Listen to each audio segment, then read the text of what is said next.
A beautiful woman was crouched in the woods, and a man became mesmerized by her figure, completely oblivious to the danger she posed. "Oh, you must be freezing wearing that short skirt in the dead of winter," he thought, quickly taking off his coat to drape it over her shoulders. Strangely, the woman didn't refuse his gesture. After all, the true hunter often disguises herself as prey. Seeing that she didn't resist, the man brought her directly to his car, planning to take her home. During the drive, his eyes wandered inappropriately, constantly glancing down at her white miniskirt. Once they arrived at his house, the woman entered and began looking around curiously, fascinated by this human dwelling. To gain her trust, the man wrapped a blanket around her, though the woman felt no cold at all and couldn't understand the point of this covering. The man then started brewing coffee, and the woman, letting her guard down, drank it without considering the consequences. Seeing his opportunity, the man began testing the waters. "You're dressed too lightly, how about I get you some warmer clothes?" The woman showed no signs of refusal. Instead, she spread her arms, signaling for him to remove her clothing. The man eagerly moved to the next step, but she suddenly grabbed his arm. Somewhat embarrassed, he stepped back, but she pushed him down onto the couch. The man was completely bewildered by this turn of events, failing to realize that this beautiful woman was a rose with thorns.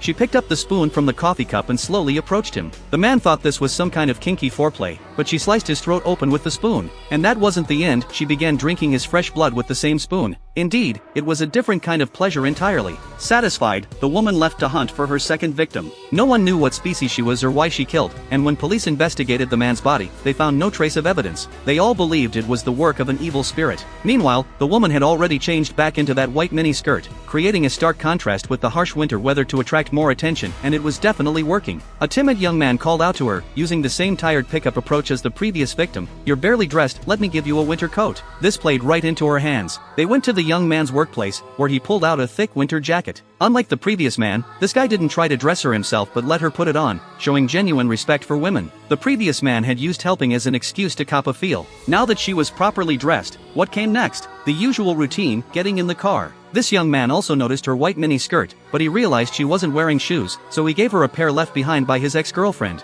Though the woman was eventually brought to his home, unlike the previous man who had rushed her there, this guy first asked where she lived. When she didn't respond, he assumed she was a homeless girl and brought her home out of kindness. Once at his place, he followed the same routine as the previous man, wrapping her in a blanket and offering coffee. Surely now he'd get to the main event, using changing clothes as an excuse for pleasure. But this young man did nothing of the sort. Whether he lacked courage or was genuinely a gentleman remained unclear. This frustrated the woman greatly. The young man told her she could stay as long as she needed, promised to take good care of her and help contact her family, then went to sleep in the next room. Seeing that he wouldn't take the bait, the woman had no reason to kill him. She had to think of another plan. Sure enough, by the next morning, the young man discovered the woman had vanished.